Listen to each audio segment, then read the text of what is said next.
All right, you guys. Okay, so let's start logic.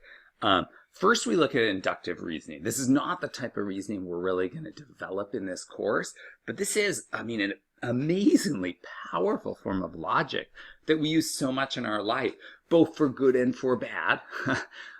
Inductive reasoning can lead you to false conclusions. However, we use it all the time in our daily life, and it's one of the reasons our species has evolved to kind of conquer the planet, right? It's just pattern recognition.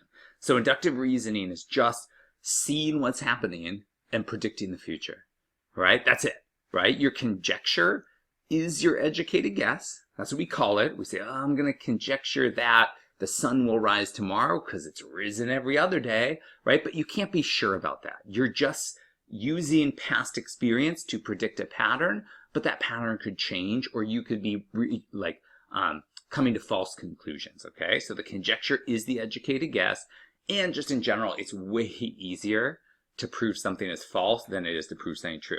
So to prove something false, you just need to come up with one example and go, proved it's false. And that's what we'll do first because it's easier. And then the rest of the course will really be about developing whether something is true or not. Okay? So again, conjecture is an educated guess. And inductive reasoning is pattern recognition and predicting what comes next. Okay? All right, so let's get into this, right? So right here, here's pattern recognition. Here's inductive reasoning. So saying predict what comes next, right? Well, we have this triangle that was one dot, then it was a row of 2, then there was a row of 3 below the old triangle, then a row of 4, then a row of 5. So I think the next one is just going to have a row of 6 below this. So I'll add 6, and we get our next number is going to be 21.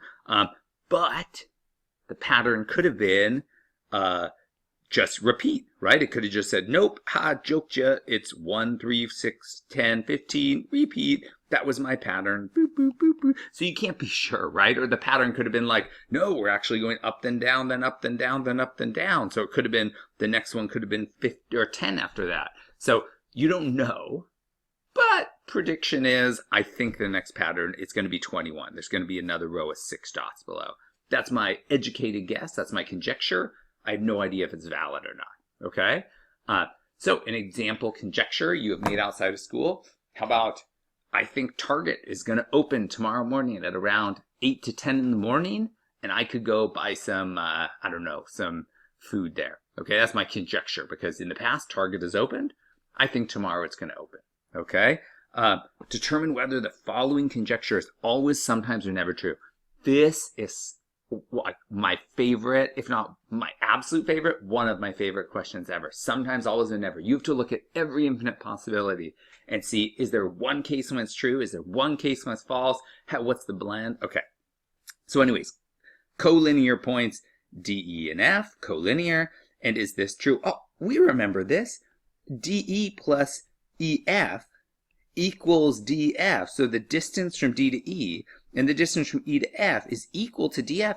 What that means is that E is between D and F, right? Straight line journey of 3 plus straight line journey of 4 from D to E to F. That's a total of 7. We couldn't have made a triangle. We couldn't have gone off the beaten track and gone back because the result would have been more than 7 because the shortest path between 2 points is a straight line. So if these are equal, DE plus EF equals DF, absolutely E is between D and F. So that statement is true, right?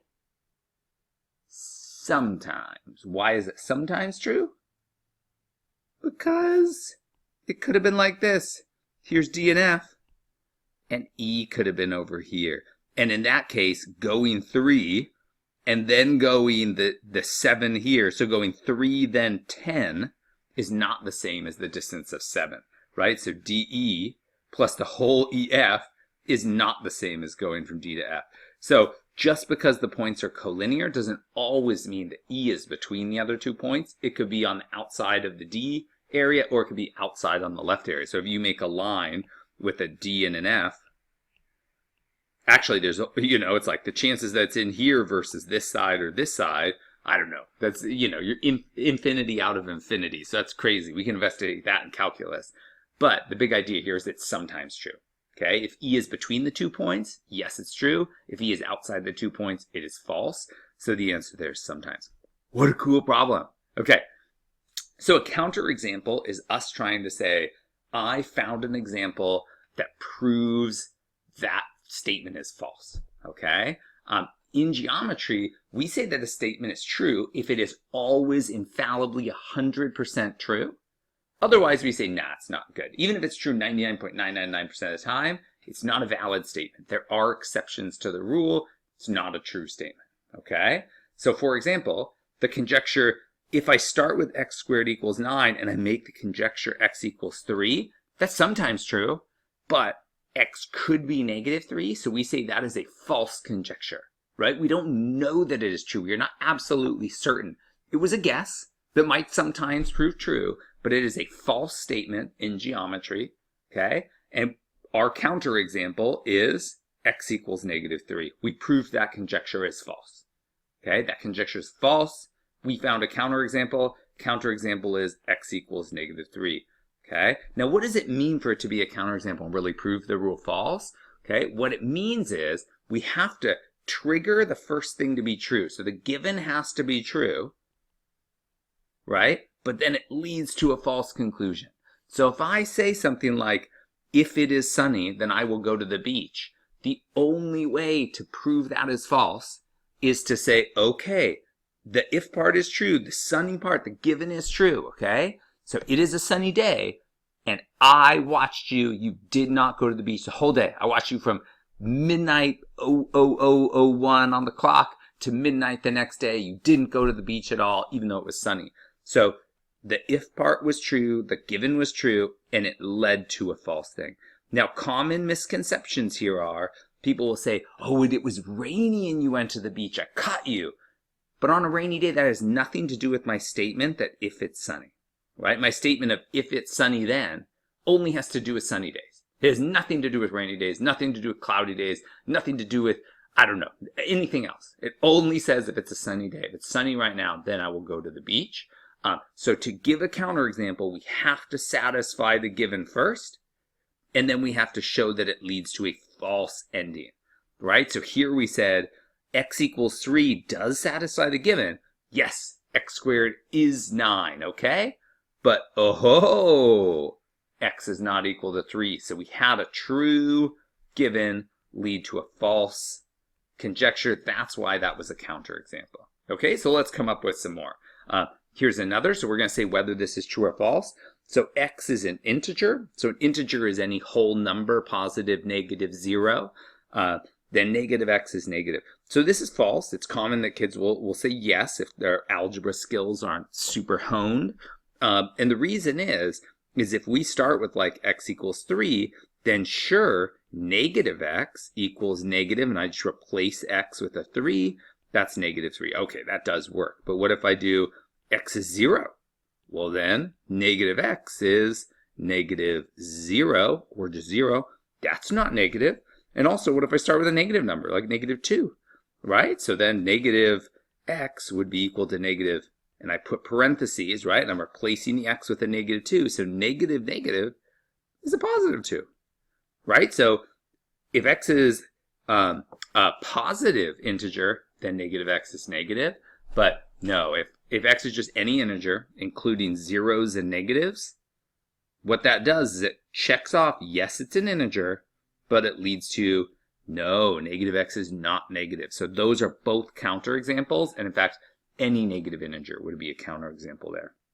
Okay, this next one, w, x, y, z is a rectangle. So when we order 4 points, what we do is we go clockwise or counterclockwise. It doesn't matter, but what does matter is you don't go like w and then like across to like x here. If you start w here, you have to go around the shape in one of the two directions. So x, this has to be y, z. Now, you could have gone the other way, but look at this. So wxyz is a rectangle. Then it says wx and yz. So wx is this side is equal to yz this side. And wz and xy, so wz is here and xy is here. So yeah, in every single rectangle, the opposite sides are the same. So yeah, that is a true statement there. Okay. All right, let's look at this. Make a conjecture about the items in each sequence. We'll just do a couple of these. We're not going to do all of them. Okay, so the first one, we got a 1 by 2, a 2 by 3, a 3 by 4, a 4 by 5. I'm thinking we're going to have a 5 by 6 rectangle here of dots, right? And then the next one, we had sideways, then we had up and down, then we had sideways. So I think we're going to have up and down triangles. That's going to go blue, right? Blue first. Then it's going to be yellow.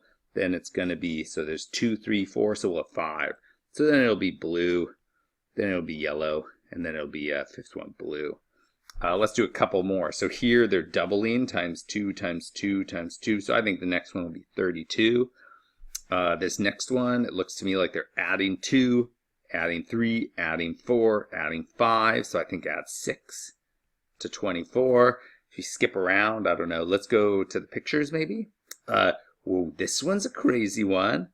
So really all I do here is I look at it and I go right away, can I figure out a pattern? Nah, I don't see something. Then I go to addition, subtraction. What are they adding each time? What are they subtracting each time?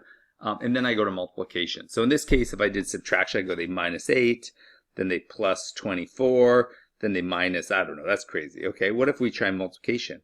You multiplied by negative 3, then you multiply by negative 3, multiply by negative 3. I think they'll multiply by negative 3 again, so it'll be a positive 150 with 12 more, 162. Okay, now let's go to the pictures. So here we have a 1, and then we add a 2 times 2. So this is a 1 plus a 2 squared. And then here we have because we're just going for number of blocks in the next picture. Here we have a 1 squared, a 2 squared layer, and a 3 squared layer. I think the next one is we'll just add a 4 squared layer, right? There'll be a 4 by 4 layer here with 4 cubes. And then over here we have a 1.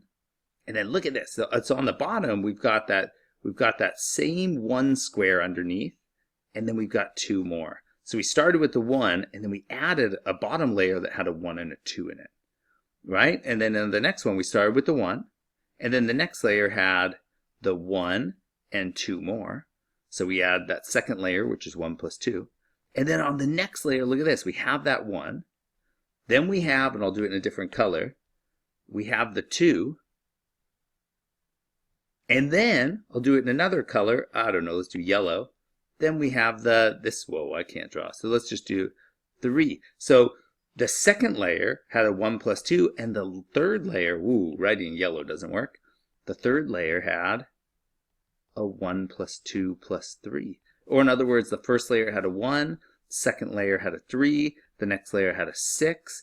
I think the next layer will have a 1 plus 2 plus, I put a comma, plus 3 plus 4, or I think it'll be a 10. I think the next layer on the bottom will have a 10 in it. All right, but just pattern recognition. This is just playtime, right? You don't need any math skills. This is what you were born doing as a toddler, right? Like looking at what happens. You experiment with the world and see what happens. Did you get hurt? Was it fun? Did it feel good? Should I do it more? What's going to happen next time? You've been doing that since you were born, okay? All right, so let's make a conjecture now. So based on the given information, now using geometry, okay? And everybody's answers here could be totally different. If lines L and M are perpendicular, then I'll say then they meet to form a right angle. Okay, so if angle 3 and angle 4 are a linear pair, that means they make a line together. So here's angle 3 and angle 4. That's what a linear pair does. They make a line. So I'll say measure of angle 3 plus measure of angle 4 equals 180 degrees. Let's see. Jump over to something else. Let's see. Oh, this is the angle bisector. So we start with angle ABC.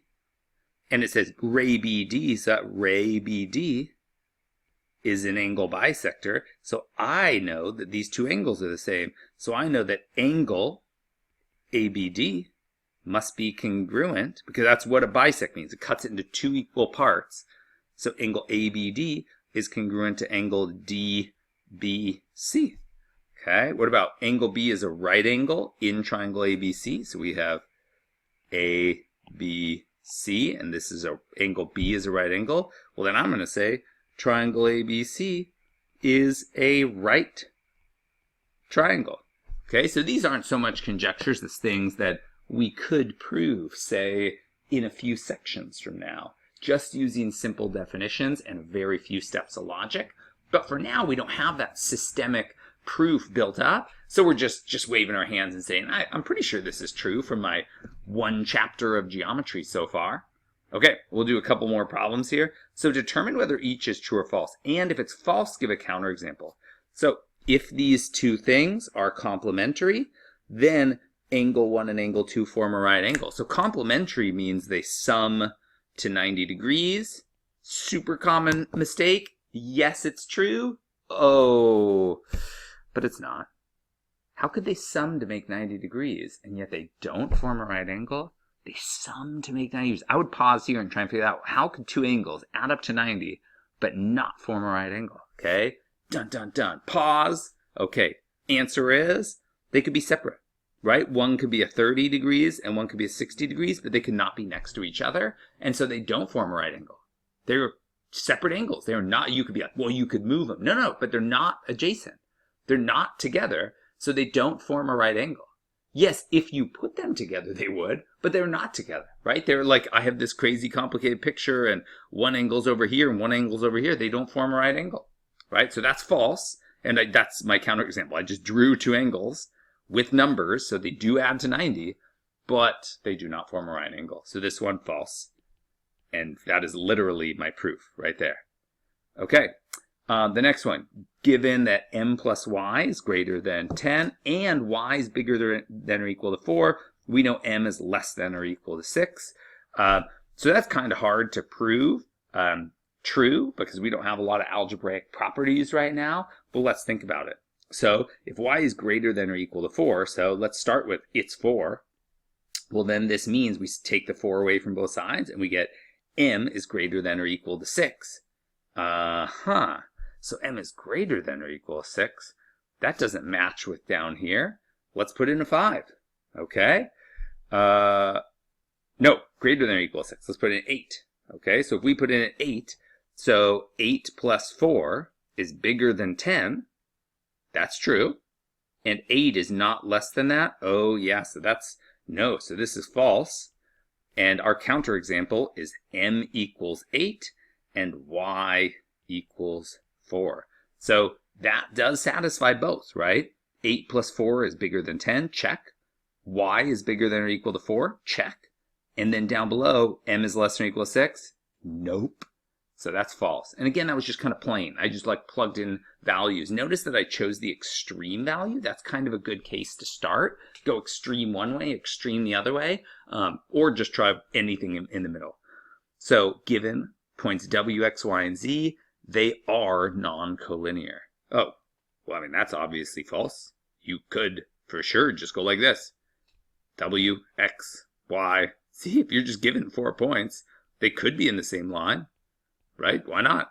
So, yeah, that's false. What about given that triangle? It's a right triangle. So that's, you got to draw that, but let's try it. Okay, so we go over 1, 2, 3, up 1, 2, 3, 4, 5.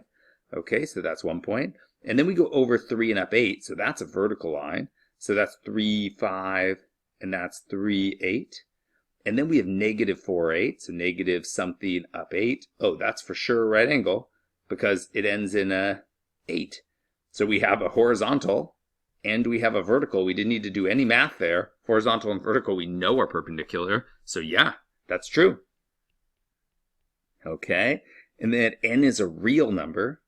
N squared is a non-negative number. So a real number just means any number on the number line, right? From like negative infinity, whoa, that's an 8. From negative infinity to infinity, a real number is everything. Decimals, square roots, not square roots of negatives, because the square root of a negative 1, that's an imaginary number. Get into that in algebra 2. But any other number, right, that you can measure on a ruler or punch in a calculator, like, 0.11538. And then if you square it, it's a non-negative number. Notice that they said non-negative because 0 squared is 0, so it's not positive. But it is not negative. So yeah, this is a true statement. We'll just do like one more, and that's the end of the video there. Okay, so let's do, I don't know, DE equals EF. EF is the midpoint of DF. Again, this is a good one, right? You want to say yes. Heck yeah. Look, here's DF. Here's E. If these two are congruent, that is the very definition of a midpoint. Except, what did I do at the beginning? I made a huge assumption. I drew line segment DF and assumed E was in the middle, right? I could have done, oh yeah, here's D, here's F, and point E is up here. Oh snap, I just broke it, right? So you got to think about all the infinite possibilities. Don't make an assumption.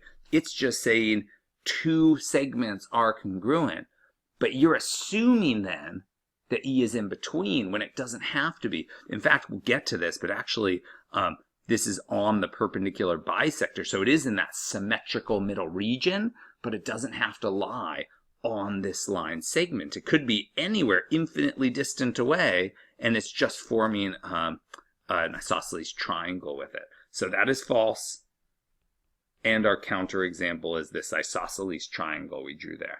Okay, another one here's just sides that match, false, and we could just draw a rhombus like this. That is, and I mean, you could put in some angles if you know enough about angles. Like this is, I don't know, let's say this is 30, and then this would be 150, and this would be 150. But we're going to investigate angles later. But I'm just showing you that just as a rhombus and yada yada. Okay, you guys, hope you enjoyed the video.